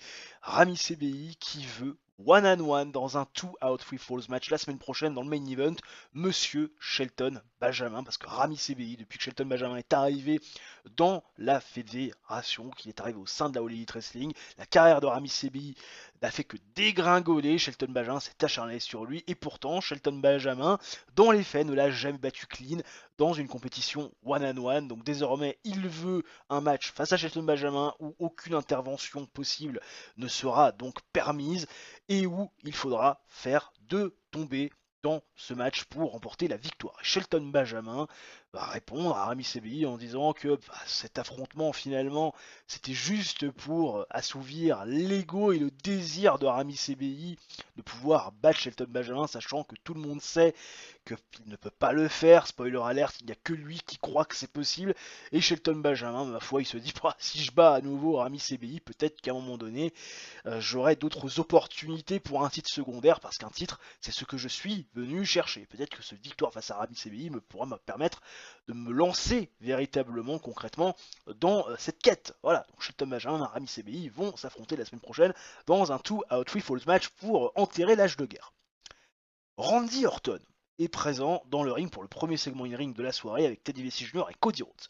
Et Randy Orton, qui est présent avec la Legacy, sait pertinemment que dans cette fédération, les gens n'écoutent pas, que les gens en font qu'à leur tête. La preuve, à chaque fois que Randy Orton corrige quelqu'un et qu'il demande à ce que personne ne se mêle de son business, automatiquement, il y a toujours un con avec un cuit de mollusque qui, malgré tout, envers et contre ce qu'a pu dire Randy Orton, va se mêler de ses affaires et de sa façon de diriger sa barque. Et il est d'autant plus surpris que Chris Benoit, qui est un homme intelligent, qu'il connaît bien, se retrouve et va se mêler de son business. Voilà.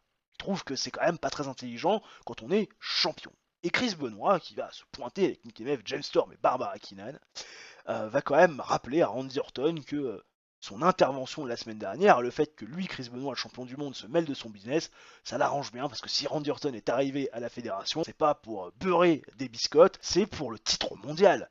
Donc, voir Chris Benoit qui se mêle de son business, Randy Orton, ça doit l'arranger malgré tout. Mais Chris Benoit, là, il n'est pas question du titre mondial. Aujourd'hui, il est question des agissements de Randy Orton et du fait que certains veulent prendre des mesures pour protéger les catcheurs de la All Elite Wrestling. Chris Benoit en fait partie, et Chris Benoit challenge avec Nick Nemeth et James Storm, accompagné de Barbara Keenan, bien sûr, pour faire joli, Randy Orton, Teddy DiBiase Jr. et Cody Rhodes ce soir dans le main event. Voilà, ça fait 70. La storyline It's All About Heritage perd un peu de hit parce que y a des garçons un peu moins populaires comme Nick Nemeth, James Storm et bien sûr Barbara Keenan, mais ça reste plutôt correct. Jetta, qu'on n'avait pas vu catcher depuis sa victoire dans Backlash the Beach, bien sûr, face à Rebecca Knox, va affronter Gail Kim dans un match qui fait 73, performance de 68 de Jetta, 48 de Gail Kim. Match au descente, Jetta va défaire Gail Kim, bien sûr, en 7 minutes 17, avec le Bridging Fershman Suplex. À l'issue de ce match, ça fait un gros 83, Jetta va demander à ce que Doug Williams lui déroule le tapis rouge, qu'il mette en place son trône, voilà, elle va s'asseoir dedans, Jetta va se faire recouvrir les épaules d'une cape mise par Doug Williams, on va lui poser sur la tête sa magnifique couronne avec les joyaux de la couronne, on va lui donner son sceptre et on va lui donner le petit Welsh Corgi dans une main, et Queen Time, c'est parti avec God Save the Queen. Sauf que comme la dernière fois, elle va se faire couper, voilà, God Save the Queen va pas pouvoir arriver jusqu'au bout parce qu'April Hunter va à nouveau débarquer, Jetta va insulter April Hunter de tous les noms, elle va devenir hystérique, April Hunter va s'approcher, va faire mine de tirer le tapis rouge qu'elle avait déjà tiré, qui est en dessous du fauteuil, et Jetta, elle se souvient de ce qui s'est passé quand elle est tombée à la renverse, tout de suite elle s'en va, elle va prendre le Welsh Corgi, elle va s'éloigner, ce qui va faire rire les uns et les autres, Doug Williams qui va se mettre entre April Hunter et Jetta, parce qu'April Hunter, elle a envie d'avoir un contact physique avec Jetta, histoire de voir un petit peu de quel bois est fait Jetta, et Lisa Marie Varon va venir et va interrompre à nouveau la petite explication de texte entre April Hunter et Jetta, April Hunter qui cherche des noix à Jetta, parce que Lisa Marie Varon, elle sait très bien ce qu'April Hunter essaie de faire, essayer d'avoir l'attention de la championne, l'énerver pour avoir un match de championnat, mais la réalité c'est que ici, du côté de la All Elite Wrestling, on gagne des matchs de championnat, non pas en provoquant le champion ou la championne, mais en ayant un record. Et April Hunter, elle n'a pas fait franchement bonne impression face à Angel Williams. C'est pas un match qui a retenu l'attention, alors que elle, Lisa Marie Varon, a remporté un match extrêmement compétitif face à Reign, face à Sweet Saraya et face à Gail Kim. Et que dans ce cas-là, c'est elle qui est aujourd'hui la plus légitime pour affronter Jetta. Gros échange de regards entre April Hunter et Lisa Marie Varon qui semblent avoir le même objectif. Voilà, Jetta qui a très bien improvisé, également pareil pour Doug Williams, April Hunter qui a été aussi très performante. Et la storyline, Queen of AEW avance et gagne de la hit. Que demande le peuple derrière? Alors ça fait un segment très moyennasse, et pourtant c'est quand même le segment où je vais acter le heel turn complet de BG et de Tip James. Rena Mero est dans le ring et nous demande d'accueillir les New Age Orphans. Et BG et Tip James vont donner les raisons du pourquoi ils ont attaqué Jay et Mark Briscoe. Beaucoup pensent qu'il y a de la jalousie, de la mauvaise foi, qu'ils sont faux culs, mais la réalité c'est qu'ils n'ont pas le respect qu'ils méritent. Ils n'ont pas le respect qu'ils méritent des gens, des catcheurs et même dans les backstage, parce que ces petits jeunes là ne les écoutent pas, c'est pour ça aussi parfois qu'ils leur cassent du sucre sur le dos, et ils n'arrivent pas à accepter le fait que ces garçons, Jay et Mark pour ne pas les citer, puissent avoir comme cela le vent en poupe, des matchs de championnat, gagner les matchs qui comptent, et obtenir des opportunités pour le titre, ce qui va nous permettre bien sûr d'acter les heel turns, voilà, magnifique, average, superbe, là aussi, bien, rating of average, le turn se passe très bien. Jay Briscoe et Mark Briscoe, vous vous doutez bien, ils vont se pointer, il va y avoir un gros échange de regards, des noms d'oiseaux qui vont fuser, Beji et Kip James qui vont quand même rappeler à nouveau que eux ne devaient pas avoir de match de championnat. Hein, ils se sont pris le pin à chaque fois, notamment dans leur triple threat pour les championnats par équipe, qui méritent absolument pas le soutien des gens, ni même les opportunités qu'ils ont. Et Jay et Mark Briscoe leur dit fermez vos gueules. Hein, si vous voulez vraiment prouver votre point, affrontez-nous ce soir, maintenant, tout de suite, dans un 2 or 3 Falls match. Voilà. Et là, forcément, hein, magnifique. La performance de Beji, Kip James est bonne. Les gens sont plutôt concernés, même si le rating laisse penser le contraire. Et derrière, on fait le match décent dans l'idée, 71 de rating. Je pouvais peut-être m'attendre un petit peu à mieux, mais enfin quand même. Oui, décidément. 37 de Jay Briscoe, qu'est-ce qui s'est passé? Jay Briscoe 37? Waouh, déconne, qu'est-ce qui nous a fait le gonze? 41 de Marc, 73 de Beji, 64 de Kip. Je comprends pourquoi on fait un très très mauvais record. Jay Briscoe, il tutoyait 70 et là il nous fait 37 le gonze. Ok. Match décent malgré tout, les New Age Clans vont battre les Briscoe. Parce qu'il faut pas déconner. Dans ce 2 out 3 falls match, 14 minutes 55 de combat, victoire de pinfall à 0 qui va permettre aux New Age Clans de prendre quand même du momentum sur les anciens challengers numéro 1 par équipe et qui va surtout permettre de montrer leur puissance face aux Briscoes et d'acter de manière impactante leur heel turn. Voilà, magnifique. Victoire de New Age Clans. Colt Cabana qui fait face à Bob Holly, match décent sur le papier, Colt Cabana qui va défaire Bob Holly en 6 minutes 25 avec le Colt 45. Très bien, pourquoi pas. 69 de performance ring de Colt Cabana, 38 de Bob Holly. Colt Cabana, on le remet un petit peu en selle. J'ai quelques idées autour du garçon. Becky Bélez, petit striptease, histoire de dire, parce qu'il faut quand même pas déconner, ça fait 64, avant le main event que j'espère qualitatif, qui fait un gros 82 dans ce six-man tag, avec quand même Star Power, Randy Orton, Chris Benoit, les garçons Devenir, Teddy DiBiase Jr., Cody Rhodes, James Storm, Nick Nemeth, qui sont bien établis, mais qui manquent peut-être encore un peu de popularité. Grand 2 hit, descend catch.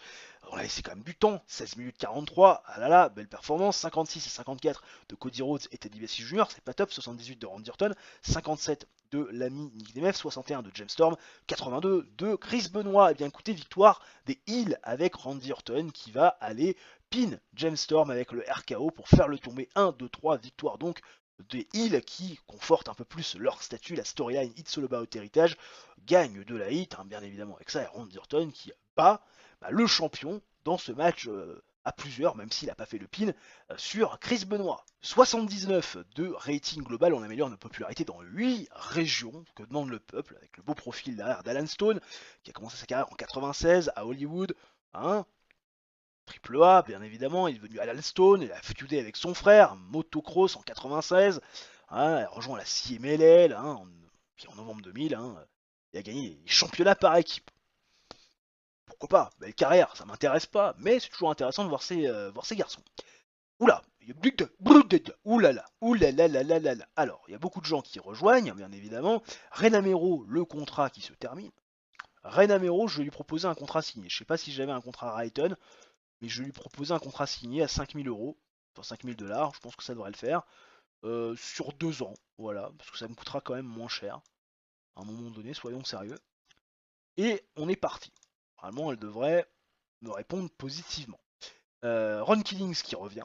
Ron Killings, le Ron Killings, hein, que j'ai toujours pas utilisé à la fédération, hein, il est chez nous, mais je l'ai pas utilisé, toujours pas. Ça peut arriver, Jay Briscoe qui se plaint, voilà, il pense qu'il peut être mieux, Jay Briscoe, on va tout de suite voir un petit peu. Kota Ibushi c'est pareil, donc les garçons, c'est le bureau des plaintes aujourd'hui, ça se passe comment? Et Maryse qui voit son contrat se terminer aussi. Alors qu'elle est championne par équipe, déconne, Maryse elle est championne par équipe. Bah, très bien, bravo madame. Alors, négociation. Négociation, est-ce que Maryse, je pense que j'ai pas d'intérêt à la prendre. Je vais lui proposer 1150 parce que je l'utilise pas chaque semaine. Euh, Quoique je pourrais peut-être lui proposer un contrat Rayton, hein, en fait, hein, à 5800 parce que comme elle est un peu à droite à gauche au milieu, je pense que je peux lui proposer à 5800, ça fait pas de mal. Ouais, allez, très bien, on va lui proposer, ça ira très bien. Alors, Jay Briscoe et Kota Ibushi. On va tout de suite aller voir Jay Briscoe et Kota Ibushi, qui apparemment se plaignent de leur push. Ces connards. Alors, mid-Carter pour l'ami Jay Briscoe. Très bien, c'est fait. Voilà. Et puis Kota Ibushi, il est lourd mid-Carter. Oui, il veut être mid-Carter. Je peux comprendre. Je peux comprendre. faudra aussi peut-être que je remette à jour aussi les statuts de chacun un peu plus régulièrement. Au niveau du show history, on fait un 79, on a fait donc mieux que les 78 précédents, on avait fait quand même à 3 reprises, et on fait 3 585 000 viewers, ce qui est un peu moins que la semaine dernière. Et normalement, je pense que pour le mois d'octobre, on devrait vous retirer bénéfice de ce show bien meilleur, en tout cas un petit peu meilleur que les précédents. À nouveau au CO Coors Event Center dans le Mitsouf, devant plus de 9000 pèlerins présents dans les gradins. C'est le dernier collision donc de notre mois de septembre 2010, également le dernier show de la vidéo. On démarre avec un segment assez étrange puisque oui, Randy Orton est à collision. Randy Orton est vu par Ren Amero et sa caméra dans le parking lot de l'arena. Tout de suite, ça fait vers Randy Orton, Ren Amero qui dit mais qu'est-ce que vous faites là, enfin, si c'est collision, machin, bon, Samoa Joe, il est là, on a plus trop envie du côté de la direction de la All Elite Wrestling que vous soyez au même endroit au même moment, ah là là, et Randy Orton il dit attends, j'ai pas que ça à faire de répondre à tes questions, j'ai du business à traiter. Et là, il voit Eddie Kingston. Et Randy Orton, on sait pas trop ce qui se passe, parce qu'on n'arrive pas à entendre, la caméra est un peu trop loin, mais Randy Orton semble discuter avec Eddie Kingston, et semble lui donner une enveloppe. Et dans cette enveloppe, on voit dépasser des billets verts. Randy Orton et Eddie Kingston. Je me suis dit, ça peut peut-être aider Eddie Kingston d'être associé à Randy Orton dans l'idée.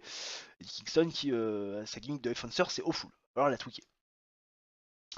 On commence réellement le show dans le ring avec Bobby Roode, accompagné de Maryse. Et Bobby Roode, il est passablement énervé de ce qui s'est passé la semaine dernière. Hein. Il a perdu, voilà, face à Shinsuke Nakamura dans cet éliminateur match.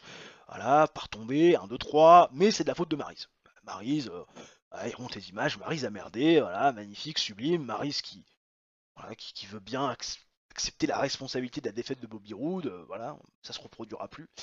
Et James Storm va se pointer, il va rigoler. James Storm, il va se foutre de la gueule de Bobby Roode, là, de dire franchement, t'es pathétique, champion pathétique. Et Bobby Roode lui dit je suis peut-être pathétique à tes yeux, mais bon, moi je suis champion, toi ta carrière elle décolle pas d'un pouce, c'est dans l'ombre de Nick Nemeth, chaque fois que tu catches, tu perds, voilà. Et James Storm lui dit c'est vrai, ouais, je gagne pas beaucoup ces derniers temps, mais moi je me plains pas. Puis je rends pas responsable la terre entière de mes échecs. Et Bobby Roode, en gros, ce soir, va challenger James Storm, hein, voilà, dans un match. Il le challenge carrément parce que voilà, il veut reprendre du momentum, prouver que c'est le vrai champion. Et James Storm a fait preuve de beaucoup de manque de respect en sa personne. Donc Bobby Roode ce soir va affronter James Storm et va remettre le titre en jeu. Attends, bon. Eddie Kingston, qu'on avait vu tout à l'heure, hein, avec Randy Orton qui va passer des billets verts, va faire équipe avec Crime Time, JTG et Chad Gaspard face à Samoa Joe et les Fatou. Et figure-toi que dans un match plutôt moyen en termes de catch et pas beaucoup de hits, alors qu'il y a une gimmick below average de JTG, enfoncer below average également de Chad Gaspard, et bah figure-toi que c'est l'équipe d'Eddie Kingston qui va remporter le match en 10 minutes 23 quand justement Eddie Kingston va défaire Joshua Fatou via pinfall avec le Backfist to the Future. Performance de 61 de Chad Gaspard, 27 de JTG, 20 d'Eddie Kingston. Chad Gaspard, je suis très content de sa performance.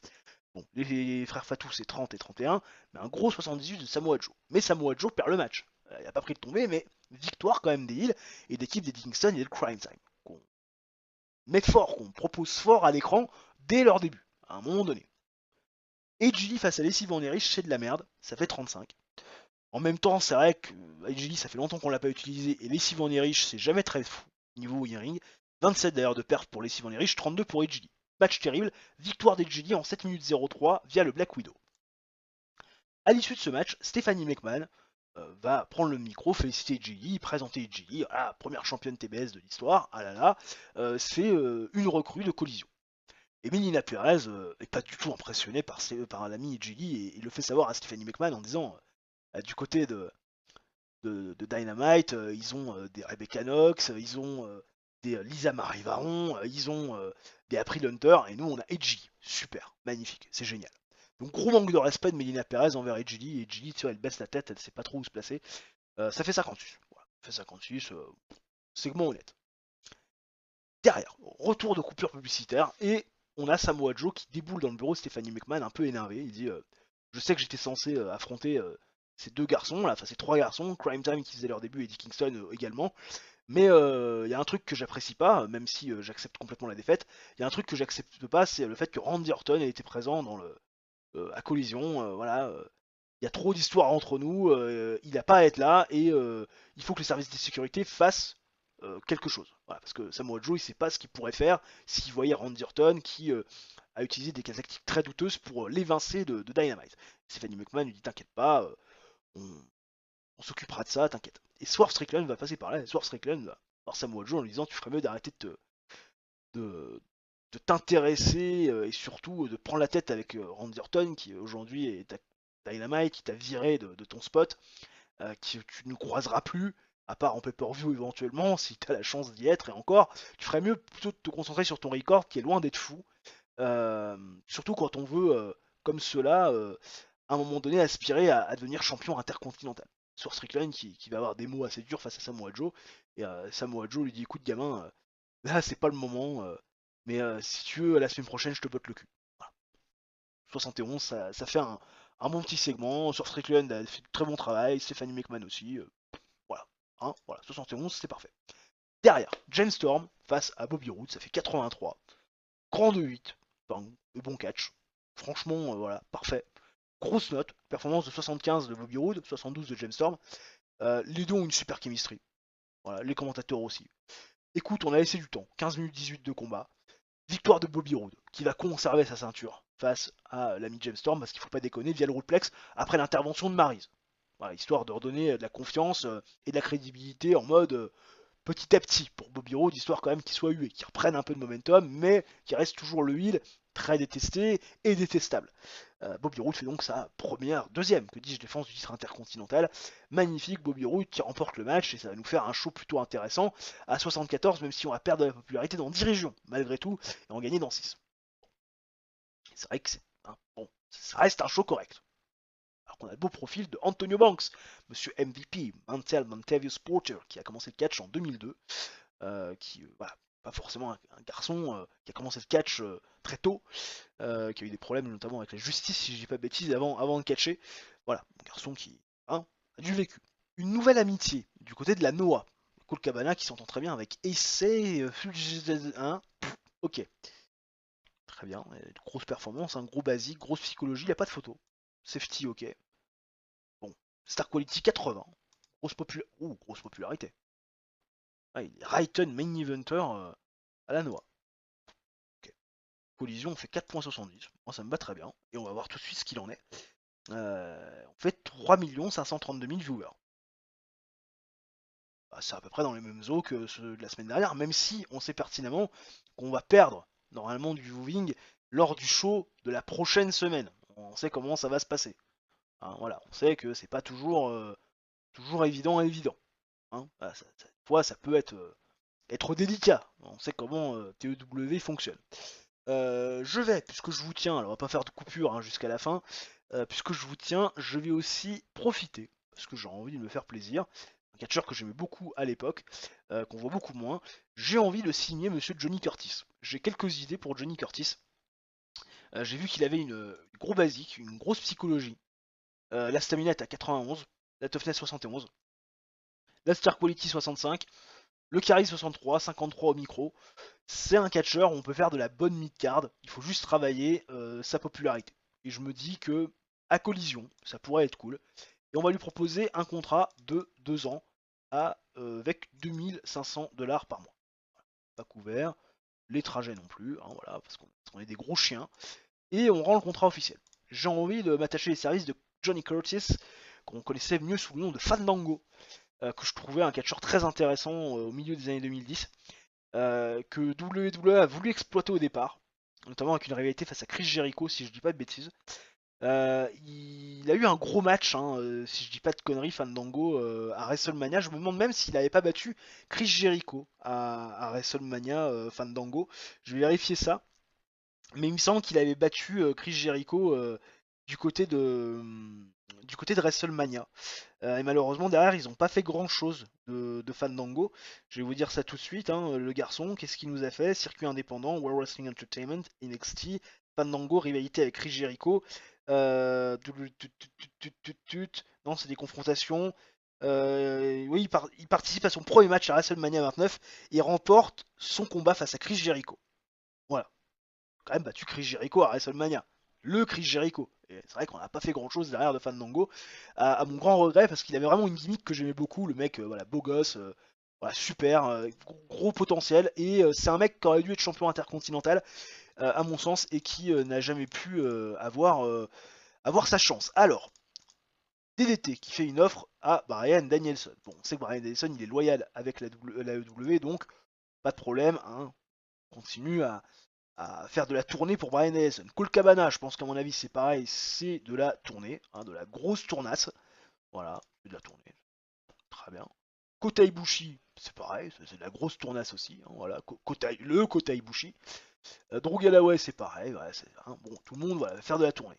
Kevin Steen, Lanoa, pareil. Hein, voilà, Kevin Steen, Lanoa. Hein, bon, hein, beaucoup de tournées, mais en même temps, voilà, pourquoi pas, ils vont progresser ailleurs. Moi, ça m'empêche pas de les utiliser. Et puis, c'est vrai que c'est trop compliqué pour moi, même s'il y a des risques de blessure. Voilà, financièrement, je m'en sortirai pas de tous les signer, quoi. Et à un moment, faut être sérieux. Bon, pas de major moral issues normalement, même s'il va falloir régler certaines moral issues très rapidement. On a fait normalement du bénéfice, 231 000 $ de bénéfice, un peu moins que le mois dernier parce qu'en même temps on a fait un show de moins.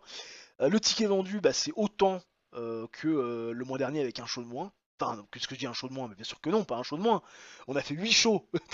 On a fait 8 shows contre 5 le mois dernier. Donc ça veut dire que on a fait moins de bénéfices, proportionnellement parlant, que le mois dernier. Bon, ça peut arriver. TV Revenu qui a un peu augmenté. C'est normal parce que Collision est diffusé quand même en grande pompe.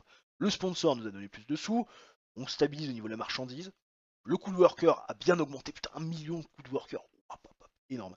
Le coût des shows, bah, lui aussi a augmenté, hein, c'est normal, hein, parce qu'on a fait plus. Le coût marketing, exactement le même. Coût de marchandise, bah, un peu plus que le mois dernier, parce qu'on a vendu un peu plus que le mois dernier. Le coût de production a augmenté, parce qu'on a fait plus de shows. Le MISC, un peu augmenté. Et les taxes, bah, par rapport au mois dernier, c'est un peu baissé, parce que forcément, on a fait moins de bénéfices. Ok. Jusque-là, très bien. Au niveau de la size, ok, on est à 74 dans le Midwest, on est à 70 dans le Mid-South. Est-ce qu'on n'a pas fait un peu de régression? Et oui, on a fait de la régression. Dans les Grands Lacs, on a fait une égalité. Dans le Mid-Atlantique, on a baissé. On a baissé en popularité. C'est un peu le problème d'avoir deux choix quand on fait des choix un peu merdiques. Ça joue sur une popularité. Mid-South, on est toujours à 75. Midwest, pareil. On n'a pas baissé dans le New England, toujours 74. Là, c'est pareil aussi, alors que la caméra vient de bugger. Oh putain, la caméra. Oh, je te jure, la caméra, c'est une horreur. Qu'est-ce qu'elle me fait, la caméra? Regarde-moi ça. Ah, vous allez me voir, c'est magnifique. Ah, je me bats avec cette caméra, c'est une horreur. On a aussi perdu la popularité dans le Southeast. Pas bon. On a perdu aussi dans le Southwest. Bon. Et on a gagné la popularité à Hawaï. Va falloir s'accrocher avec Collision. Va falloir proposer des shows intéressants pour éviter de perdre de la popularité parce que c'est un petit peu ce qui est en train de nous arriver. Ok, très bien. Au niveau des storylines, Costagnoli contre Okada, c'est 76. Collision Time, c'est 79. Entre Bobby Roode, Samoa Joe, Shinsuke Nakamura. Génération Collision, entre Beji, Jay Briscoe, Mark Briscoe, machin et tout, c'est 75. Il se le bat au héritage avec Randy Orton et notamment Chris Benoit, que j'ai rajouté, ça fait que c'est à 82. Queen of AEW, c'est à 68. Je pense d'ailleurs qu'on peut rajouter Madame Lisa Marie Varon dans l'idée. Hein. Je pense que. Qu'est-ce que c'est que cette merde? Voilà, elle est là. Très bien. Too Much Respect, ça va bientôt se terminer entre Aramis et Shelton Benjamin la semaine prochaine, donc pour l'épisode de la semaine suivante, ça va se terminer l'histoire. Et Women's Collision, Melina Perez, Stephanie McMahon, pour l'instant c'est 67. Ok, très bien. Au niveau des titres, le titre intercontinental à 85 de prestige. Très bien. Le titre féminin est à 68, toujours détenu par l'ami Jetta. Plus d'un an de règne, Jetta. Énorme. Hein, voilà, à un moment donné, soyons très sérieux. Le titre mondial est à 85. 6 défenses de titre à l'actif de Chris Benoit. Le titre mondial par équipe est à 85. 6 défenses de titre. Le titre TBS est toujours vacant. Le titre TNT est à 85. Mais pas de défense de titre pour le Castagnoli. Ça va normalement arriver très prochainement. En tout cas, j'espère que cette vidéo vous aura plu. Si c'est le cas, n'hésitez pas à réaliser votre coup de chapeau, le like, l'abonnement et l'activation de la cloche. À commenter aussi si vous avez des choses à me dire, des choses à me demander, des réactions à partager. Et nous, on se retrouve très rapidement pour une nouvelle vidéo de sport ou un nouvel épisode de TEW. D'ici là, portez-vous bien. Ciao, bye et à la prochaine.